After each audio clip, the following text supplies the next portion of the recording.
Dia. Hoje nós vamos conversar sobre Malaquias 3 e 4. Malaquias 3 e 4 vem falar sobre a justiça divina. Na verdade, pelo jeito, Malaquias ele se concentrava bastante em problemas que parecem hoje para nós pequenos, como por exemplo, a adoração apática. É aquela adoração que você oferta para Deus coisas de segunda mão, coisas de segunda categoria. E Malaquias ele vem falar que Deus, mesmo que esteja uma bagunça no mundo, muitas injustiças, muitas maldades, nada disso passa despercebido por Deus. Malaquias ele quer mostrar para o povo de Deus que Deus está no controle, apesar das pessoas muitas vezes acharem que não, que cada um faz só o que lhe dá na cabeça. Malaquias 2,17 diz assim: enfadais o Senhor com vossas palavras e ainda dizeis, em que enfadamos? Nisto que pensais, qualquer que faz o mal passa por bom aos olhos do Senhor, e desses é que ele se agrada. Ou onde está o teu juízo, Senhor? O juízo de Deus está justamente em olhar com amor, com paciência, com misericórdia para todos os seres humanos. E quem recebe dessa misericórdia, desse amor, são aqueles que se abrem para isso. Mesmo que às vezes a gente não perceba que as maldades do mundo estão acontecendo e sem consequências, elas terão uma consequência, porque o juízo de Deus, ele vai acontecer um dia. O valor de servir a Deus será óbvio um dia. Será um dia, assim vamos dizer, homenageado, será pago, vai receber um prêmio. E a pessoa que anda longe de Deus, ela receberá um juízo final. Você pode duvidar que existirá um juízo final, mas se existir, você estará numa fria. E eu que creio que existirá um juízo final, estarei desde hoje me preparando para isso. Malaquias 3, os versos 3 e 4 diz assim: assentar-se-á como derretedor e purificador de prata, purificará os filhos de Levi e os refinará como ouro e como prata. Eles trarão ao Senhor justas ofertas. Então, a oferta de Judá e de Jerusalém será agradável ao Senhor, como nos dias antigos e como nos primeiros anos. O que significa uma oferta agradável ao Senhor? Quando você está adorando a Deus, você percebe que Deus está se agradando de sua adoração? Uma adoração que agrada a Deus é uma adoração fundamentada na Bíblia. É uma adoração que está fundamentada em quem Deus é. Muitas pessoas correm atrás de adorações sentimentalistas, de adorações que lhe fazem sentir algo. Mas a adoração que agrada a Deus é aquela que é baseada no que Ele é, no que Ele faz, no que Ele pode fazer. Então, que a nossa adoração seja assim, uma adoração agradável ao Senhor. Uma adoração agradável a Deus também é aquela que é autêntica. A Bíblia diz que o homem vê a aparência, mas o Senhor vê o coração. Deus exige sinceridade, mas é uma sinceridade baseada na verdade bíblica, porque existem pessoas sinceramente enganadas, sinceramente ignorantes. Então a adoração que agrada a Deus é aquela adoração autêntica, sincera, mas baseada na verdade bíblica. Porque devemos adorar a Deus em toda a nossa atenção e nossa organização. Quando a gente adora a Deus em espírito e em verdade, é porque nós temos um espírito conectado com Deus e temos a nossa mente bem familiarizada com a verdade. Essa adoração agrada a Deus. E também, por fim, a adoração que agrada a Deus é aquela adoração que pratica boas obras. Porque a Bíblia fala que a fé sem obras é morta. Mostra-me a sua fé sem obras e eu lhe mostrarei pelas minhas obras a minha fé. Então, a adoração que agrada a Deus é aquela adoração que acontece, faz acontecer alguma coisa, faz que alguma coisa aconteça para engrandecer o nome dele. Então, nunca se esqueça que não significa o que eu sinto ou o que eu acho, mas significa o que Deus espera, o que Ele acha e o que Ele quer. Isso sim é adoração agradável a Deus, que Deus espera do seu povo. Essa é a adoração que nós devemos dar a Ele. É a adoração que Malaquias está levando o povo a fazer. Uma adoração que não é mais de segunda categoria, não é mais algo apático, mas é algo que vai agradar a Deus. Nunca se esqueça que a alegria do Senhor é a nossa força. Se você quer ter força, alegre o coração do Senhor. Malaquias 3, 6 a 8. É um texto muito conhecido. Ele diz assim: porque eu, o Senhor, não mudo por isso. Vós, ó filhos de Jacó, não sois consumidos.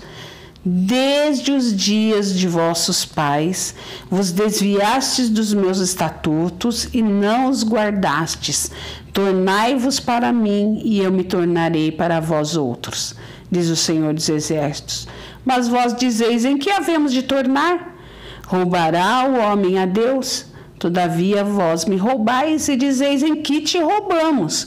Nos dízimos e nas ofertas. Deus começa falando aqui através de Malaquias que Ele não muda.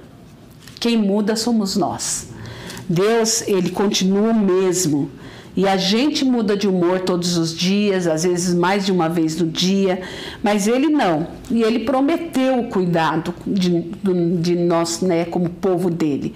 Ele prometeu estar nos preservando e providenciando tudo de necessário. Só que a gente, como seres humanos, a gente se desvia disso porque a gente tem um olhar que quer pegar tudo nesse mundo. Então, muitas pessoas ficam correndo atrás de muitas coisas, de dinheiro, de diplomas, de um amor cinematográfico, de alguma coisa assim. E Deus não, Deus está sempre com os mesmos olhos no mesmo lugar, olhando para nós. Nós estaremos abrindo uma grande porta para serem desviadas de nós mesmos as maravilhosas bênçãos de Deus, se nós desviarmos nossos olhos dele. Porque a gente perde a noção, perde o foco do que Deus quer para a nossa vida. Então a gente precisa estar buscando obedecer a Deus, porque esse é o segredo de uma vida boa, que é uma coisa que todo mundo quer ter. Malaquias 3,10 diz: trazei todos os dízimos à casa do tesouro, para que haja mantimento na minha casa. E provai-me nisto, diz o Senhor dos Exércitos, se eu não vos abrir as janelas do céu, não derramar sobre vós bênçãos sem medida. Desde o início, as Escrituras nos mostram que o povo de Deus, a causa de Deus, a casa de Deus deve ser sustentada pelas pessoas que querem agradar a Deus. Esse texto mostra bem claro que sustento financeiro, manutenção, ela consiste em uma devolução de tudo que Deus já lhe dá, através dos dízimos e das ofertas. As bênçãos de Deus são sempre consequência da nossa obediência e da nossa fidelidade. Então esse texto deixa muito claro que trazer todos os dízimos à casa do tesouro não era uma lei vazia, mas era uma lei por necessidade para que a gente aprenda. Deus não precisa do nosso dinheiro. Nós precisamos lhe entregar uma parte do que a gente ganha como consequência do que Deus já tem nos dado, como gratidão, como reconhecimento do cuidado que Ele tem para conosco. Todas as ordens que Deus coloca na Bíblia sempre é para a gente aprender mais do que Ele. Ele manda nós orarmos. Ele não precisa de nossa oração para saber do que a gente precisa. mas nós precisamos orar para praticar a fé, para praticar depois a gratidão. Então a mesma coisa acontece com os dízimos e as ofertas, que a gente possa ter essa obediência, essa fidelidade para também estar conseguindo receber todas as bênçãos que advêm disso. Malaquias 3,12: todas as nações vos chamarão felizes, porque vós sereis uma terra deleitosa, diz o Senhor dos Exércitos. A felicidade de Deus é reservada a quem cumpre seus propósitos. E aqui o texto está falando sobre a nação que Malaquias estava pregando, dizendo que se eles cumprirem as ordens que Deus dá para o próprio bem deles, eles vão ser felizes. E isso dá para nós hoje em dia. Dízimo não é um negócio que você faz com Deus. Eu vou ser fiel nos dízimos e Deus vai me dar muitos bens, eu vou ser rico, vou ter muitas coisas. Não é isso. Não é por obrigação, mas é por fidelidade. É reconhecer quem é Deus em sua vida e tudo que Ele já deu, que Ele já te deu, a começar pela vida. Como várias vezes a gente diz, você não teria nascido e não estaria hoje assistindo esse vídeo se Deus não tivesse permitido, se Ele não estivesse te sustentando e provendo tudo de necessário.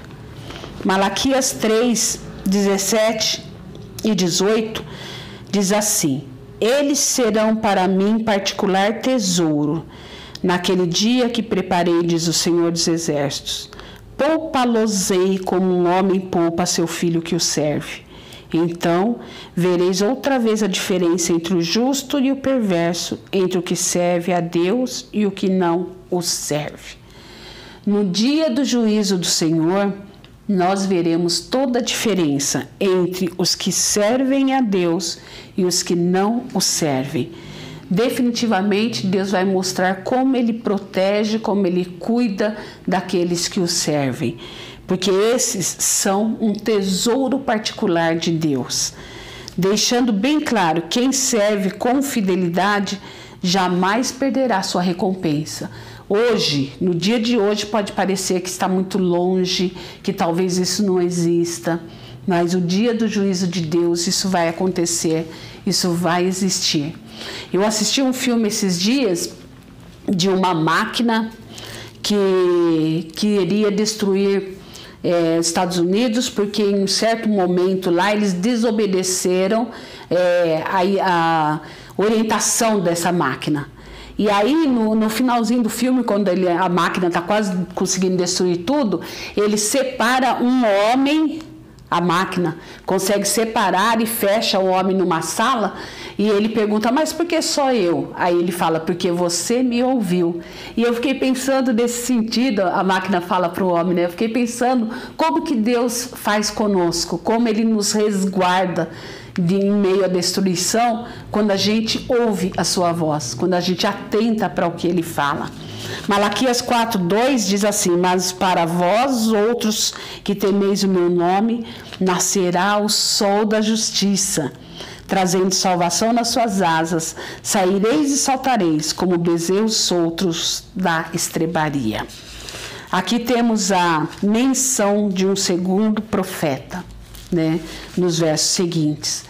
Então aqui está falando sobre o sol da justiça, que Jesus é o nosso sol da justiça. Seguir a Deus é o único caminho iluminado. Deus virá para o acerto de contas com todos os seres humanos. Ninguém escapa ao acerto de contas de Deus. Não se trata do que um líder X ou Y diz, mas sobre o que a Bíblia diz para você praticar. Você estuda a Bíblia? Sabe por que está vivo? Está cumprindo a sua missão? Se hoje você está vivo, é porque Deus tem um propósito em sua vida. E com certeza não é só sobreviver. Malaquias 4, 5 e 6 vem falar do segundo Elias. Eis que eu vos enviarei o profeta Elias antes que venha o grande e terrível dia do Senhor.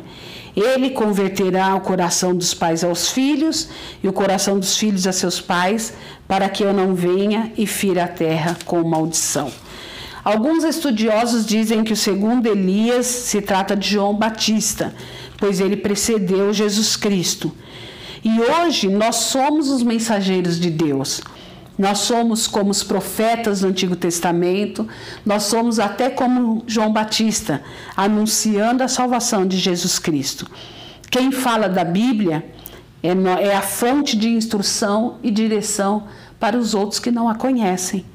Malaquias reafirmou o amor e a justiça de Deus, e por isso temos que obedecer e observar a Bíblia, pois por esta atitude nós viveremos, e por essa atitude nós teremos a provisão de Deus em tudo. Às vezes nós pedimos o juízo e a justiça divina para os outros só, né? Mas a gente nem imagina que se não estivermos vivendo corretamente diante do Senhor e dos nossos semelhantes, esse juízo também nos alcançará. É muito fácil cobrarmos que o malvado, o outro ruim, aos nossos olhos, tenham um juízo de Deus. Mas e nós? Quanto nós temos vivido para agradá-lo? Ofertar não é negociar.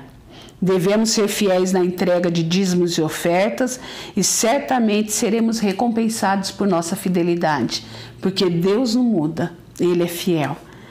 Nós temos certeza de que chegará o dia em que toda injustiça será sanada. Diante daquele que tudo vê e tudo sabe, nenhuma maldade será esquecida, e nenhuma bondade ficará sem recompensa. Haverá um dia em que o Senhor fará o acerto de contas, final e definitivo, com todos, eu e você. Você está disposto a contribuir para preparar as pessoas ao seu redor para o retorno de Jesus Cristo? Jesus virá. Ele veio como Salvador e ele virá como juiz. Você está preparado para essa vinda? Que Deus nos abençoe e que na próxima aula a gente possa estar aprendendo mais da Bíblia. Amém.